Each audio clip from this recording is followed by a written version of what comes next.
You try to talk right. Okay. We're recording this. Okay, gotcha. So that'll pick it up. Okay.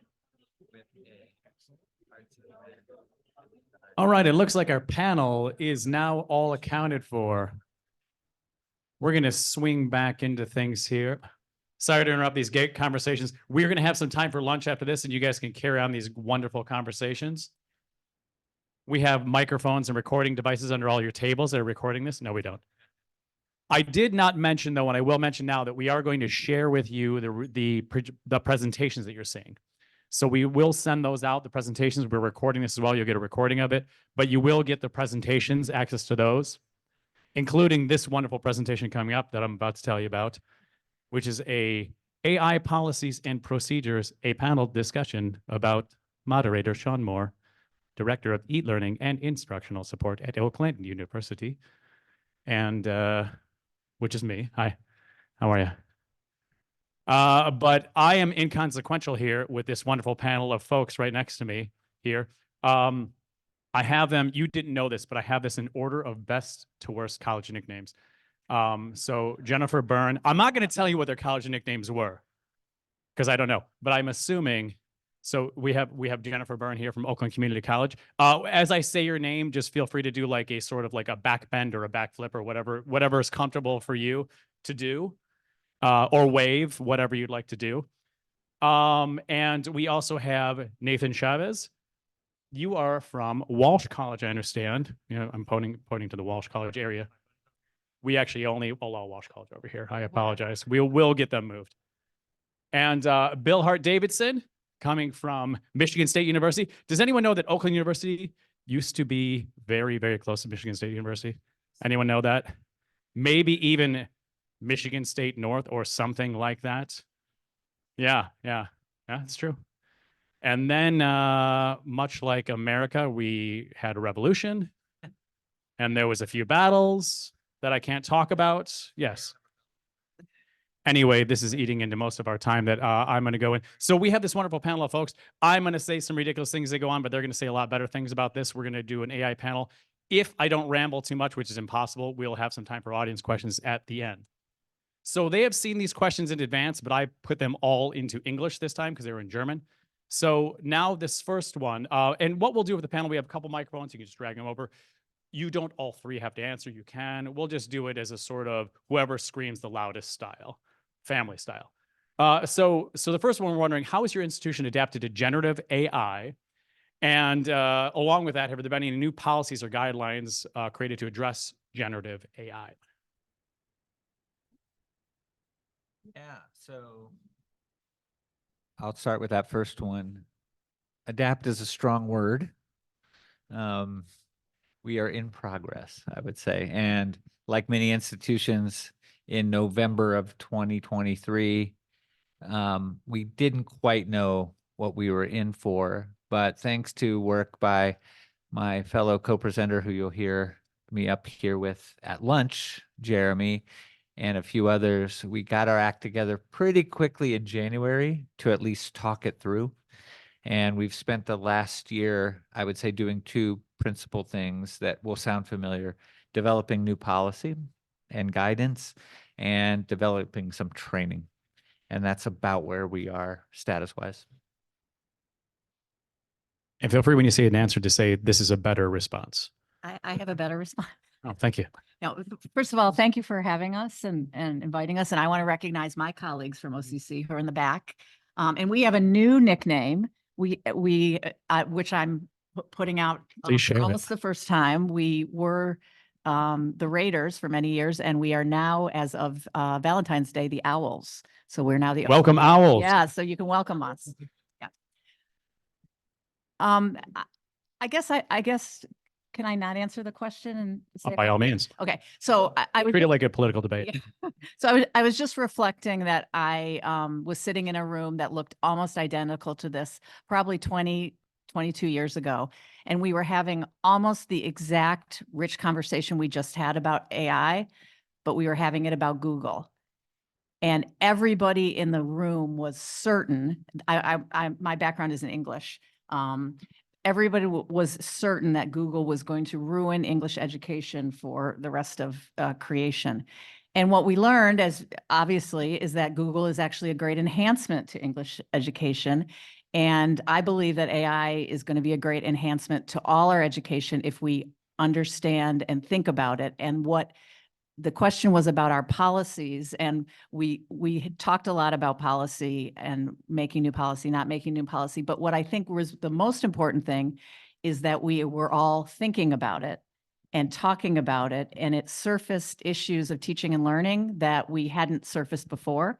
And so to me, the great gift of AI has been the way it's sort of activated us and made us think about our assessment and our instruction and the way we think about students. And one of the things that I hope that I appreciate about this group is that there's not a tone around students and how students are using AI, but that there's a tone of generosity and understanding that we're all trying to figure this out together. We quickly learned that we needed to have a lot of conversation, faculty to faculty, student to student, student to faculty, faculty to student, all of those things.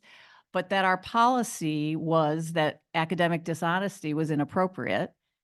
And we had to define very clearly what academic dishonesty was in the context of each of our own classes.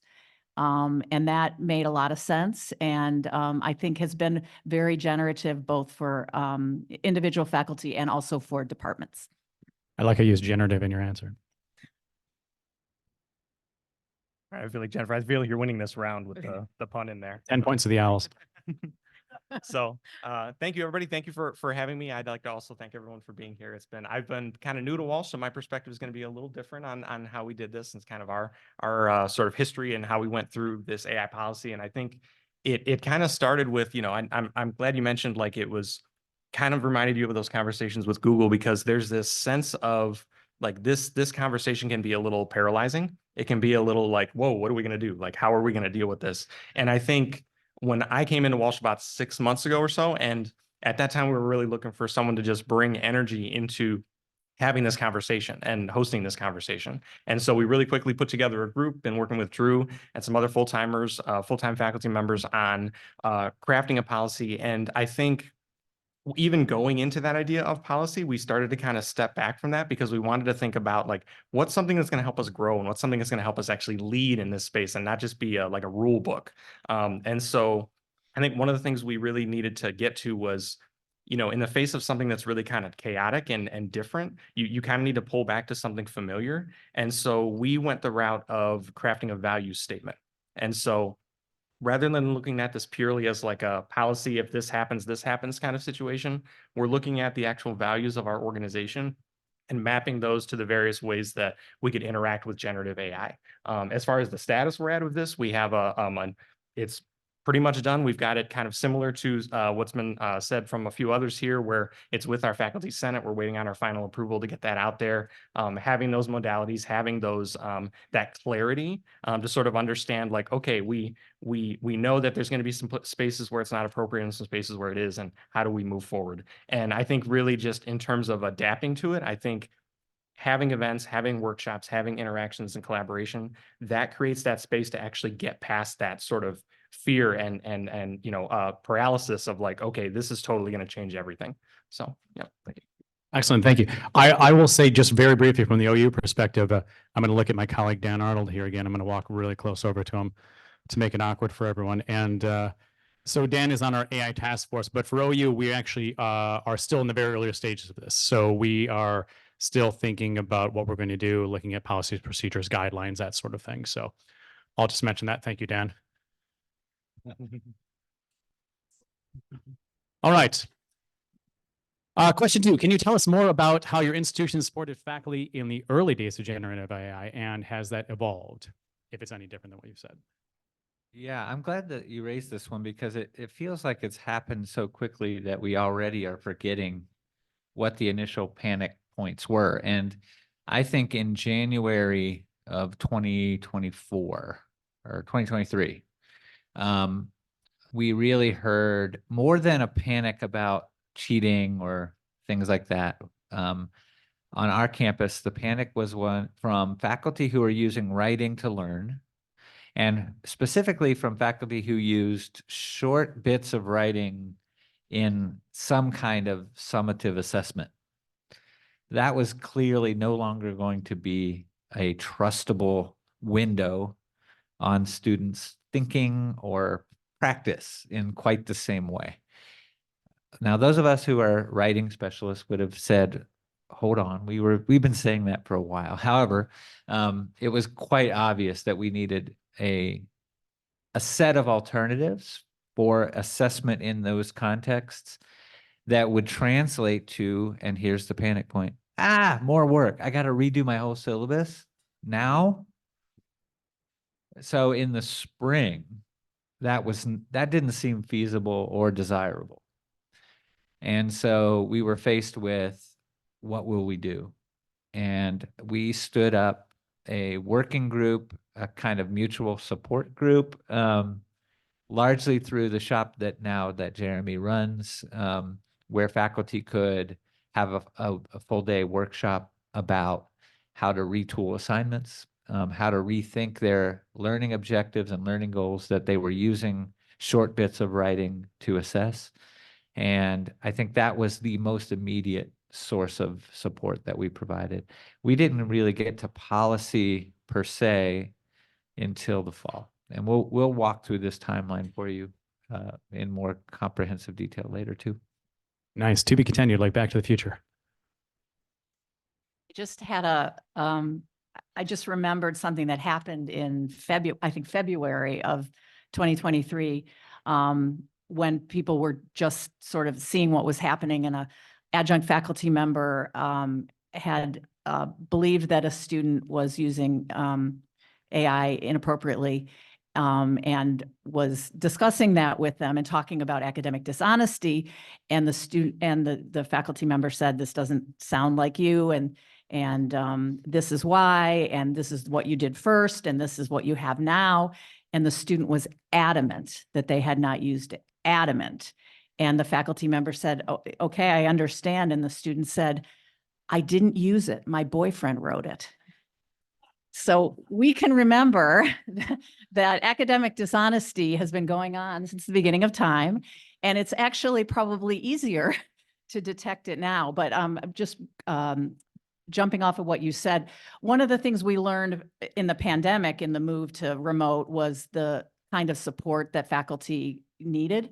And because of that, I think we had a structure for the kind of panic that we had in March and April of 2020, when many people had to shift so quickly. This shift wasn't as big. The conversations were serious as well, but the infrastructure that we put together, which is having faculty have places to talk, again, in departments and also in larger groups. And that's what will continue. And I can't speak, I wasn't at Walsh at the beginning of sort of when AI was coming, although I still feel like we're still in the early phase of it. You know, we're still kind of in that spot. But I think really one thing that really worked for us is just kind of making it a little more lighthearted. Some of our workshops and our events, we kind of pulled back and made the titles a little less serious. You know, we did one called Happy Birthday ChatGPT. It was an information session. You know, we taught our faculty about what it is and how to use a large language model, but we kind of had it that fun thing. We literally had cake too. We did one called Humans versus Robots, because we kind of wanted to lean into this sort of adversarial nature of like, okay, we're educators and we don't want this robot to replace us. And so essentially we're competing with it. And so we split into teams, had people working together with our designers, our faculty, smaller groups, and literally working with their assignment content, working with them as they were working through things in their course. So that really helped, just creating that space, and less about, we're going to have this event where we're explaining AI to you, and more so we're just going to have space with you to be able to explore it with us, with people who can help you answer your questions and who are familiar with your course content. So, yeah. Excellent. And like I said, we're still at the beginning at OU, so we're still fighting the robots. Question 3, how does your institution educate the faculty, staff, and students in ways they can use AI? You've touched a little bit on this, but are there specific other things that you guys can talk about, and send it to my email address? Yeah, we have, you made a really good point about we had some existing infrastructure for rolling out a sort of rapid response for faculty support, thanks to the shift that we all had to make during the pandemic. And we did use some of those similar channels and techniques. We have, like many universities, faculty learning communities that can be launched both at the college level, at the university level, and at the department level.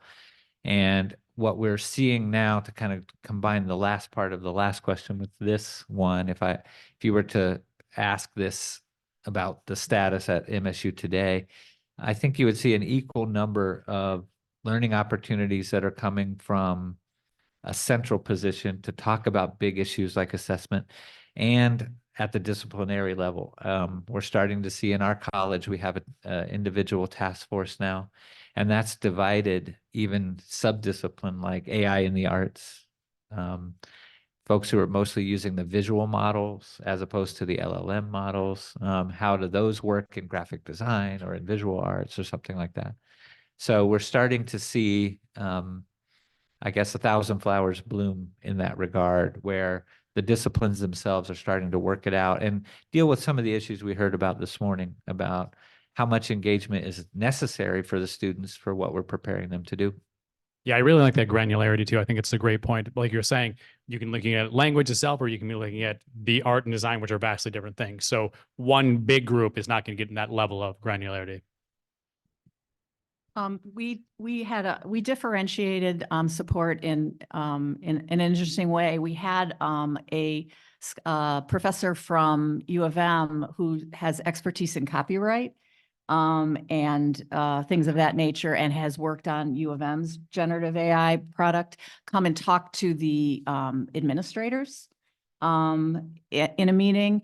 And then we quickly followed that up by a professor from University of Texas, Austin, who works in pedagogy with this, who came and talked to the faculty.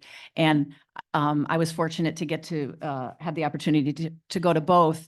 And it's really interesting to see, I mean, there's a lot of angles, and pedagogy is one angle, and the way that we're using it as we do our work as college leaders is another way. And the way that we are just people in the world using it is still a third way. And so I would encourage that kind of directions for education from all directions, and to see that we're talked a lot and appropriately about working with it with students in classrooms, but it's only just scratching the surface of how it's being used all over. Thank you. And I really love that idea. Julia, are you on the task force? All right. All right. Well, we'll do the same thing later. Have you talked to all the administration? Okay, fantastic. Yes, and as for us, we're still in that informal space. Like, again, we've had those workshops and those kind of events where people have gotten together and discussed this. It's still mostly happening informally, but we are, as we get closer to having our AI value statement out and available for the students and the faculty, we're hoping to springboard off of that and do more things that are focused just on the students, just on the staff, and kind of getting to how work is done, focusing on the data privacy aspect and things like that. So we're expanding into those as we, educate and teach more about how this technology works. And I learned from Julia today that we're making something for the students right now. So OU is on it. Thank you, Julia. Well, because of my wife. Let's bring that picture back up. All right. Question 4 out of 1,000. What ways do you encourage or discourage faculty to use AI in their teaching or class prep, and why? And this one's for double points. Oh boy. One of the things that is characteristic perhaps of MSU compared to other big public research institutions is we're quite diffuse. We have 1 million deans. You can't have ever too many deans, right? But what that tends to do is create a more grassroots or bottom-up approach. So I wouldn't say as an institution, I'm weighing this carefully, I don't think that we have broadcast a single message about encouraging or discouraging. We have tried to support, and I'll give one, I think, example that I'm proud of, and I think other campuses can offer, and that is we quickly started to create a resource bank through a shared website that we have at MSU called I Teach MSU, where faculty can share teaching resources. And those are curated, so it's not just dump it all in a shared drive, a horror show, but it is a set of things that represent ways that people are doing these, and it enables a kind of peer calibration to go on. So faculty can kind of go, all right, if I'm an AI enthusiast, I can find my people and see what other AI enthusiasts are leaning into and maybe do something like that in my class. If I'm an AI cautious person, but I feel a tug that I have to address it, how is that manifesting? And I think we're seeing more sharing of those and organic finding of one another through that resource. I think because the use of AI is related to pedagogy and curriculum, that faculty are in the best position to make good decisions about it.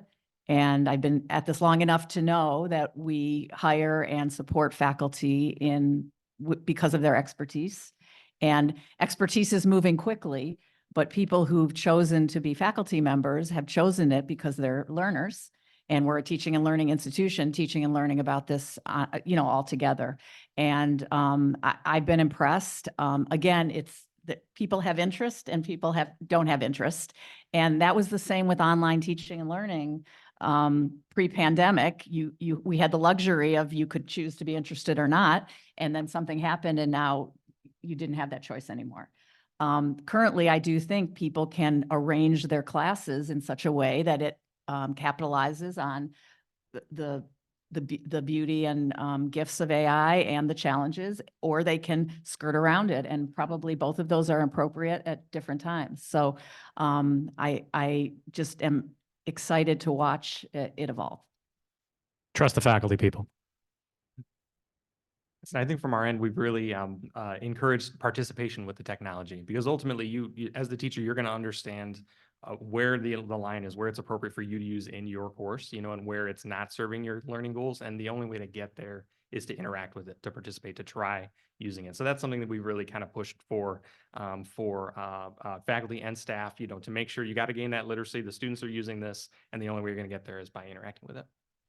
Excellent. Dan's given me some great ideas of ways that we can use this faculty. And we have some of our IDs here that are taking copious notes here of everything you're saying and drawing you on the notebooks. And but we're starting to look at different workshops, things like that, ways that we can encourage faculty as well.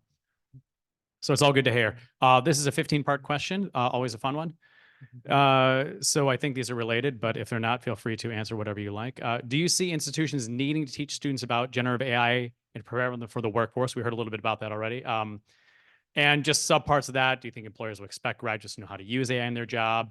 Are there potentially specific skills you feel would be impacted by the technology in general? Yes. Correct.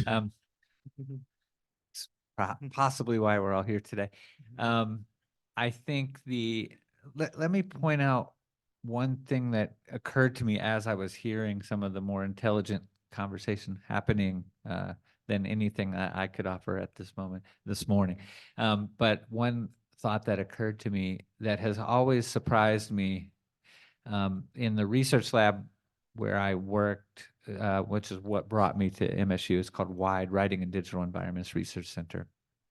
We had been working with large language models, medium language models too, and the various AI techniques, specifically transformers that make GPT work for about 10 years before we saw GPT-2.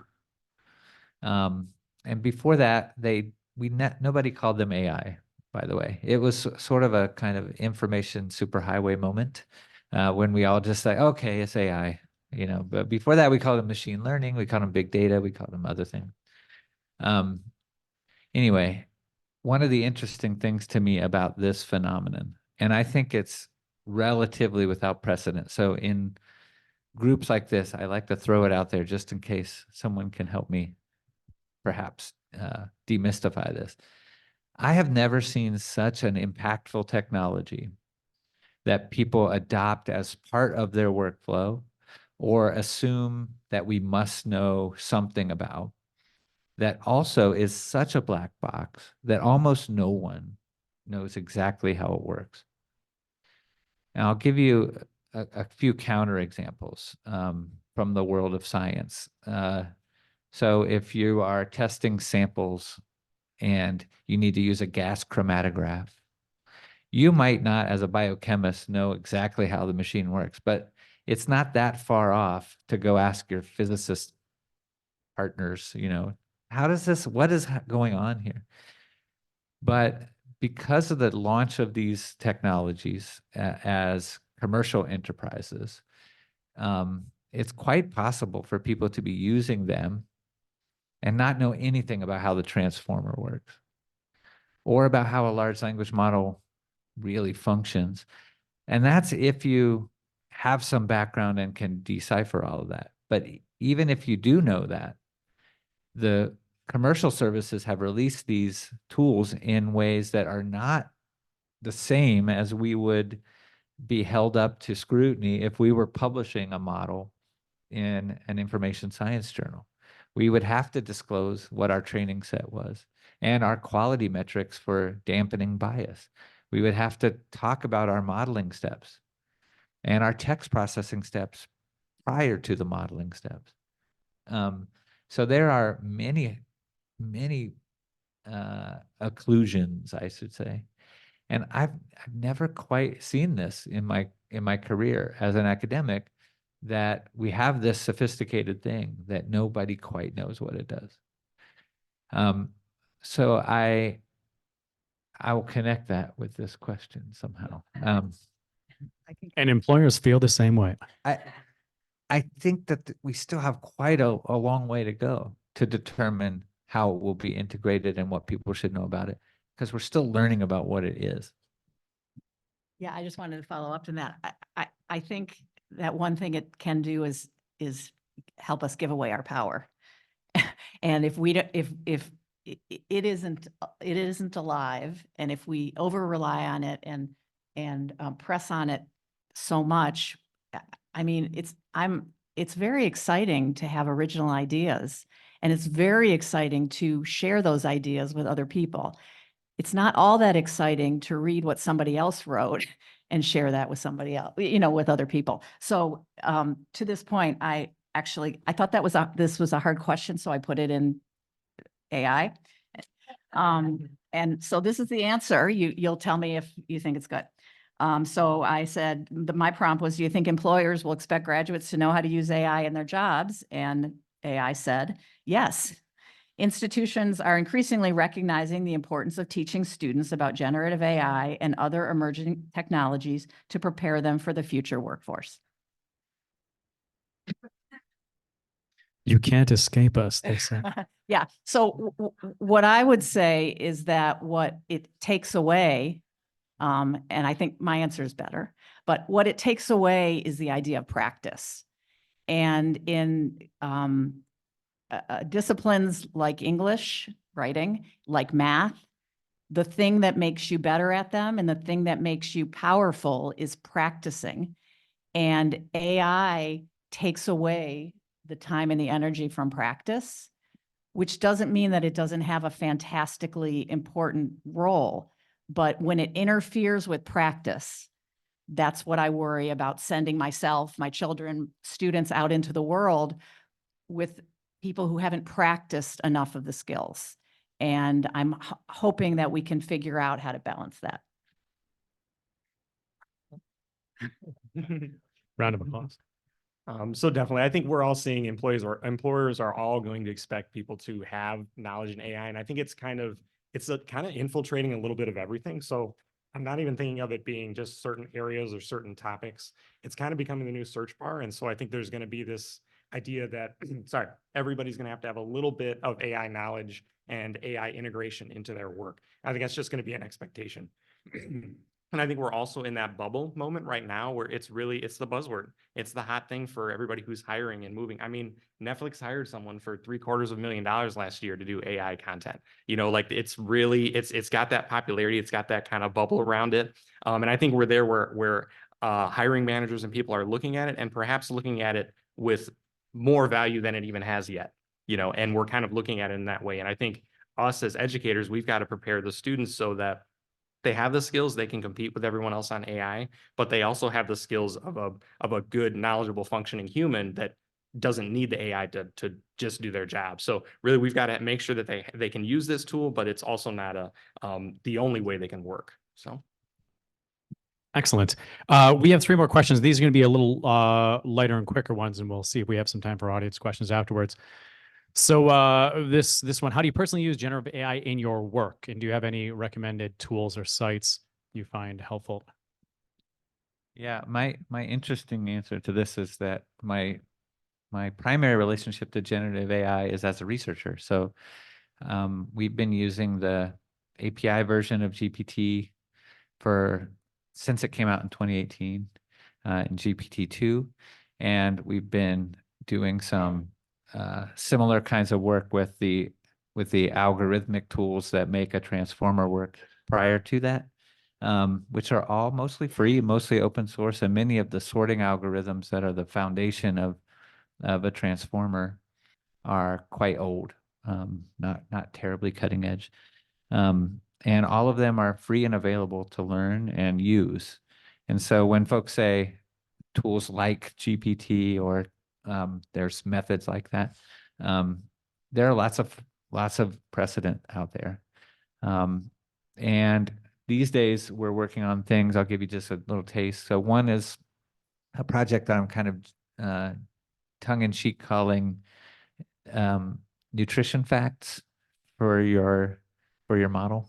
So the idea would be that you would have a label and it would tell you something about how it was trained, what the training sets were, what the techniques for dampening known bias in the training set were, something about the embedding technique, so that you could scan that and have a higher degree of trust about how that model is producing the output that you see. I'm trying to work with it as I was trained, which is to look at everything as a text. So I had a problem. So you all probably had the similar problem. Our students have a myriad of external factors that are impeding them from completing. So when you say why can't students complete, we say, well, some of them have financial, and some of them have trouble with learning, and some of them are hungry, and all of those things. And so I thought, well, I'll ask Chat, I'll ask them. So I went in and I put in a prompt that said, so help me solve this problem. And what I got was the reification, the same answers that haven't been working yet, because that's all we know. And so it doesn't have new knowledge. And so what I'm looking at is a text that's compiled of old knowledge, which could be useful if I needed to get all the old knowledge in one place, but it's not creating anything that I can't get, which might take longer, but that I can't get in more traditional ways of research. And so the way I'm using it is by trying to think of it as a piece of research and interrogate it in that way. And, I'm very early on in it, and I look forward to what more I can learn. It sounds like you're the model student for it.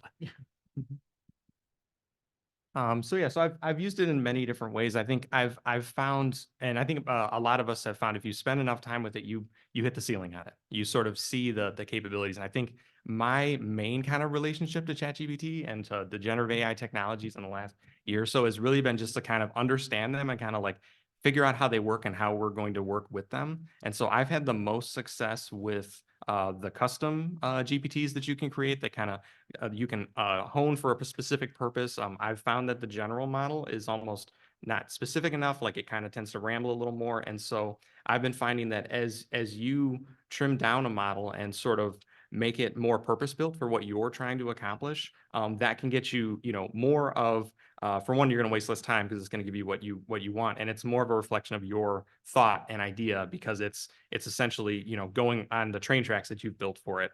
So that's what I found has been really, really helpful for the way that I work with it.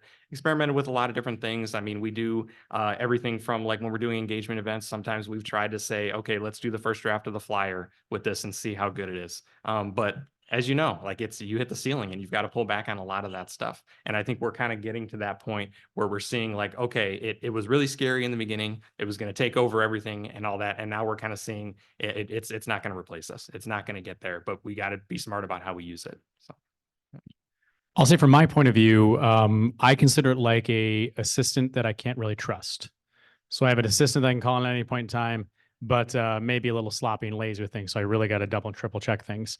I will say for the OU folks here, Dan Arnold, who I'll keep saying his name in every one of my sentences, pointed out to me that the Microsoft Copilot version with our Office 365, we get the pro version of that. So if you go to copilot.microsoft.com, I think that's the right address, and use your Oakland email address to get in there, you can have the full 4.0 paid version of that with it. And if other folks have Microsoft 365 accounts, you might have the same thing with yours as well.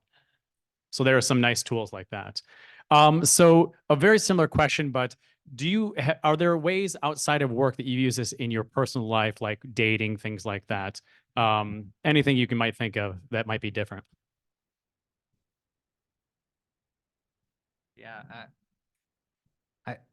I am one of those folks who is not an early adopter, which is, it takes people by surprise since one of the things we did in our lab is make software, but I have no email on my phone. I don't use predictive text on it. I don't like apps. So I'm a weirdo that way.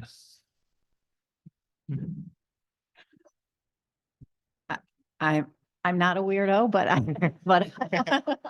but I have. Judge that. But I haven't used it personally. I did have an experience last night. My husband's a professor and he was reading some of his student prompts, and he asked them to do something and to cite John Dewey and Wells and Cooper, two other educational philosophers. And of the 27 students, 4 of them cited H.G. Wells, not Ida B. Wells, which GTP taught them was the Wells that he was going to do. So I thought it was really instructive.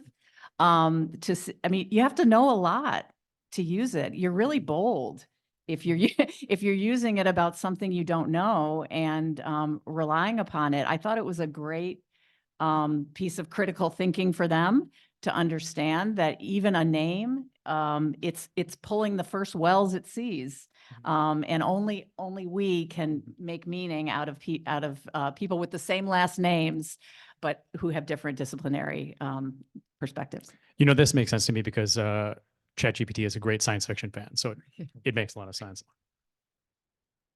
So all right, so we're gonna take it back to the weirdos.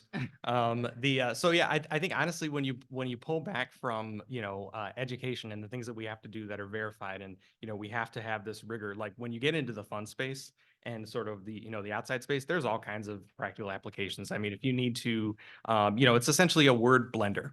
So if you need to transform words in this format into this format. Works great for a recipe if you need to change the quantities and things like that.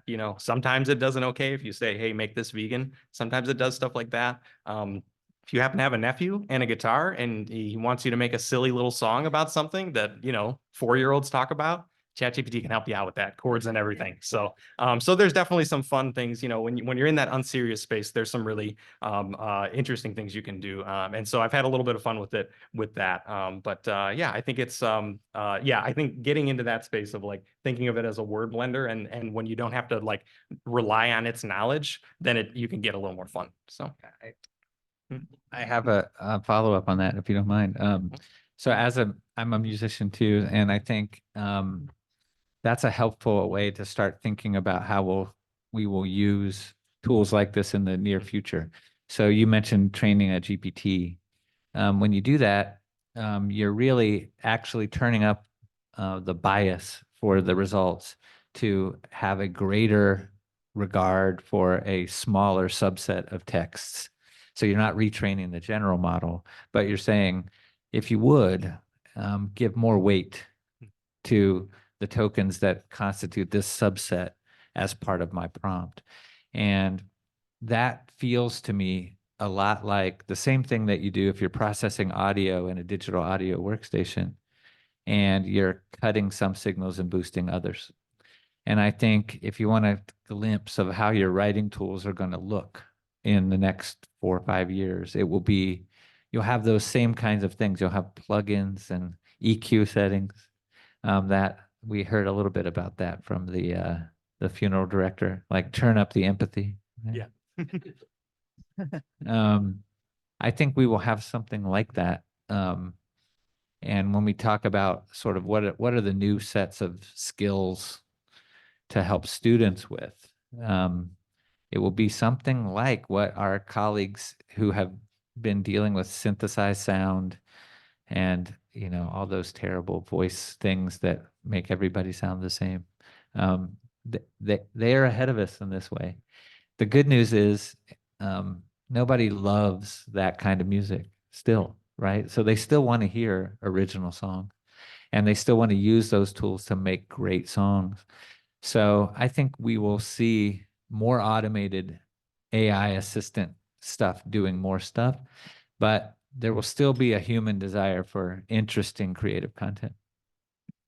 Well, Bill, you've kind of gotten on the next question here. I'm going to jump right into it. What are you most excited about, or thinking when you think about the future of AI and in education here, but it could of course be other things too? I mean, what I'm excited about generally in education is access and completion for people who haven't had the opportunity. And I don't know enough about it to know if there's any way that it can make our higher education more inclusive. My colleague Shaun talked about ways that it might not, but if there is a way to do it, any tool that is available to us, that's what we want to activate. And so I'm excited about the tools that can activate that. I'm not aware that that's something that it's doing. But if it is, that would be a great contribution. And I love that a lot because it ties in with the A4UE and the online learning, which includes all that open access as well. So you get extra points again. I hope you're keeping track of those. Oh, thank you. And I think, you know, it was mentioned practice earlier. And I think that's the thing that really that I connect to. And as far as education and AI is that the moment when we can have students having access to essentially an AI tutor that we have all trained, that it's, you know, it's giving verifiable information, it's tied into our educational content. The moment we have that and that's working, and any student, you know, as long as they want, all day, every day, can practice with the content and get better and just learn, I think that's really where we need to get to have that. So that's what I think is really exciting, something that can work purely just for students, and then it's all kind of tied into what the teacher wants. It's tied into what the outcomes are for the institution, and then all of that works together. So I'm excited about, this is about education, about non-playing characters in video games and how cool they're going to get.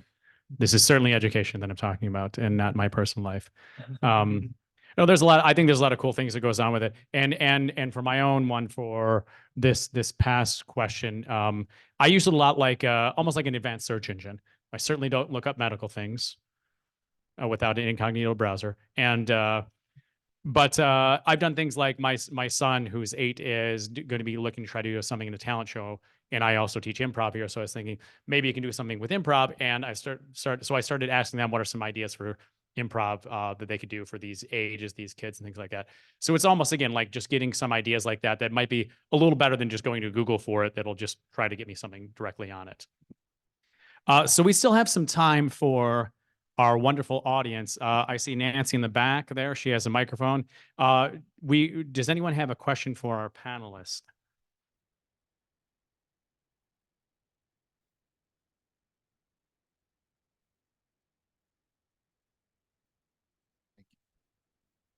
So you mentioned how you felt like your college's approach to AI learned from your college's approach to the pandemic. What do you feel like you are learning from your college's approach to AI that you will use for the future disaster that is coming to higher education? You know what that is? Can you give us a heads up on what that disaster is?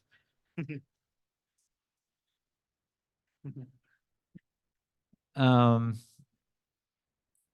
boy, that's a good one.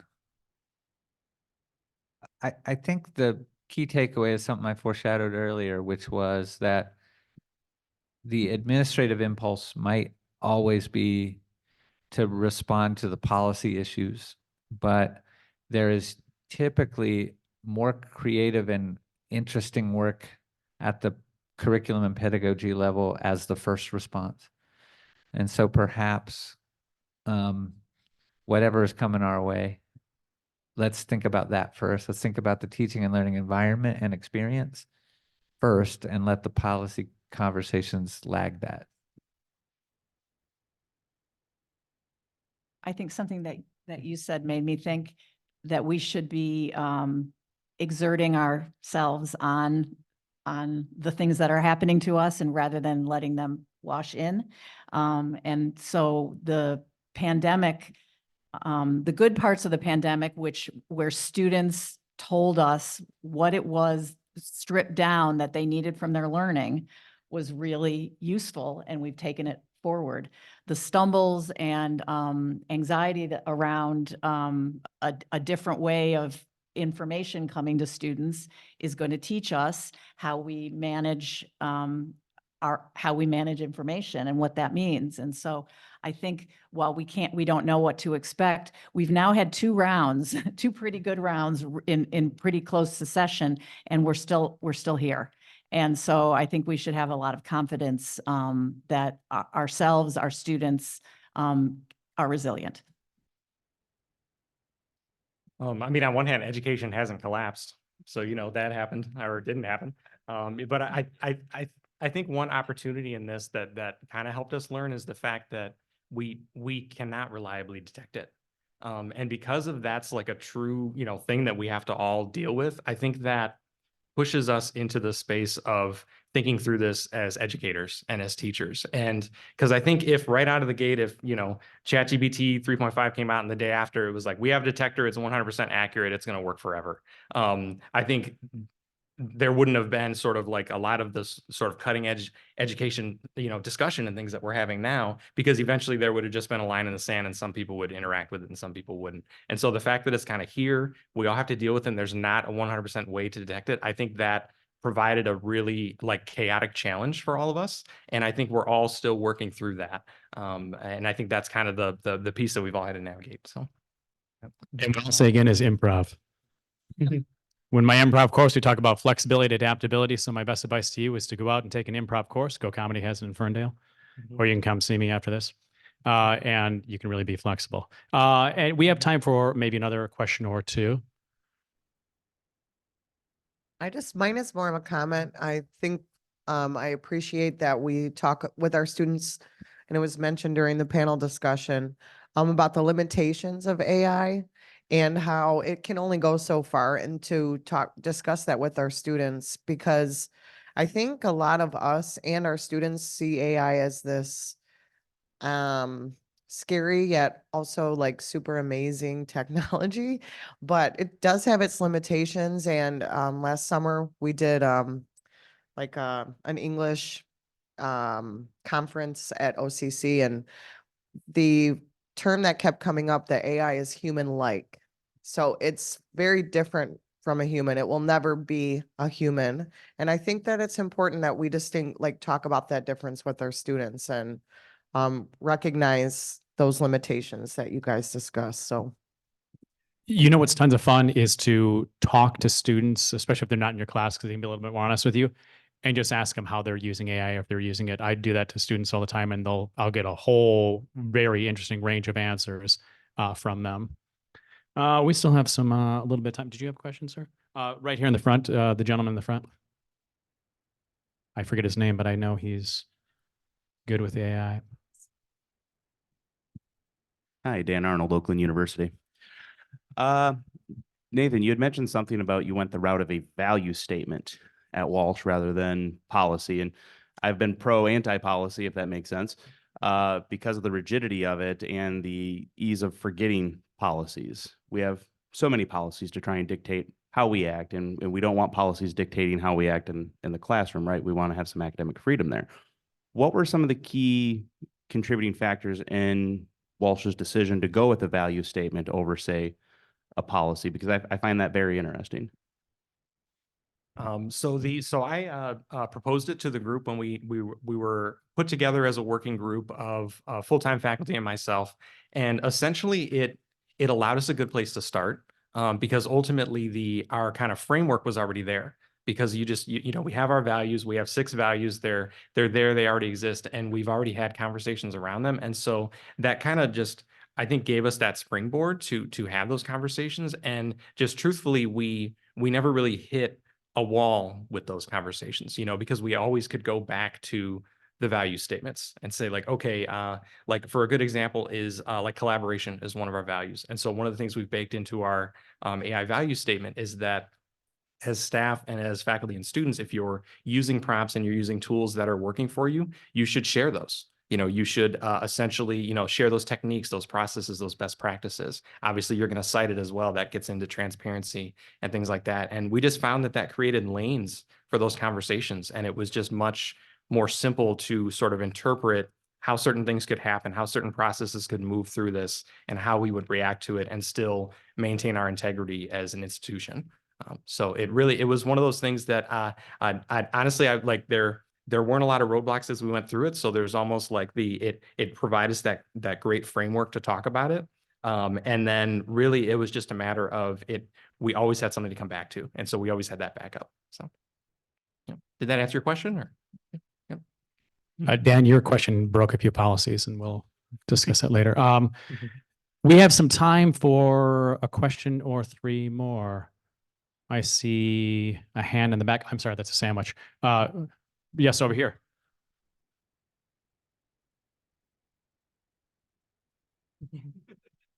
You're supposed to run the opposite direction.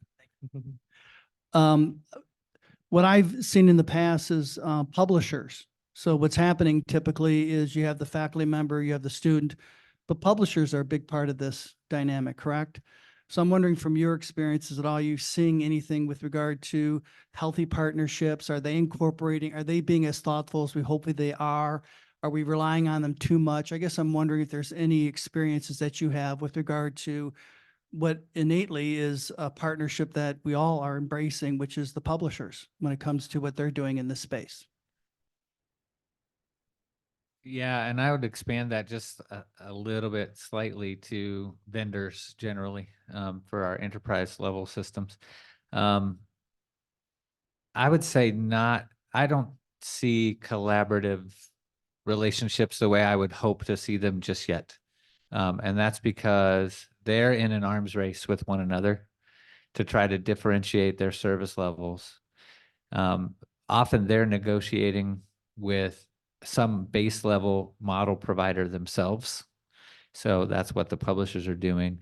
The big technology companies, Microsoft and Google and so forth, have competing models, and they're trying to sort of each make a distinguishing play. I'll give you one example of what I hope to see in the future, and what I hope that, especially not just individual institutions, but working together, we can begin to assert some influence on through groups like this. Adobe was the first company that I saw when they rolled out their new model, made a play for essentially fair trade sourcing of their training material. They said nothing in our training set was ill-gotten. Everybody got credit. You can rely on the fact that we didn't scrape and steal it. And that's because we value creators. We're a creative company that supports creative individuals. So if you want to be part of that, buy our model and not their model. So I think there will be that conversation in the marketplace. But I would like us to drive rather than kind of be tugged around by our nose if we can. I mean, I've always been hopeful that the publishers would be as collaborative with the faculty as possible. They have a lot of pressure on them. Open educational resources are spreading quickly, and AI is helpful in that. It can get faculty access to materials in ways that were more difficult before this. What I worry about with textbooks is just too much homogeneity, and if they're all saying the same thing, do we need excess product? And that, that's a question for them, but it's also a question for us as the end users. I would say almost the other end of that is that now, that these tools exist, but what added value are they now providing? That we were getting textbooks and things like that. What are they giving to us now that they have access to these resources as well? So I think it's really just continuing to push them to provide good experiences for us and not just the next edition, So, yeah. So again, I've been given permission from Shaun. He gave me the mic. Thank you for bringing up open educational resources. The open education movement has been challenging publishers, right? And what they're doing. And this just allows that to happen even more. So you can work with your wonderful people in e-learning to help do some of those things that those publishing would make you pay lots of money for before. Right. So that's where I'm hoping to see that, because we do know that the publishers aren't going to give us anything for free. Right. They're going to continue to charge you. So now they're taking open material and adding AI on top of it and charging it for you. So just always question what they're offering you. Yeah, thank you, Julie. Julie's our wonderful open resource here at Oakland University. So feel free to talk to her about some of those questions. I want to thank the panelists. Please thank the panelists for me. Here are their names again and their institution. Thank you so much. This has been great. We are going to hear from Bill again after this, but now is one of my most exciting times of the day is lunch. So what we're going to do is we're going to have an hour for lunch. I think I'm just going to do this madness style. Do we want to call tables or just do it madness style? What do you guys think? Madness style. Because some folks might want to use the bathroom, walk around a little bit. So you'll see there's a setup in the back. I guess that's all I need to say about it. Come get us if you have any questions about it. Go get that. We'll do a little presentation during part of this, but have fun during your lunch. Yeah, great to meet you. Yeah. Thanks for making the point. Yeah.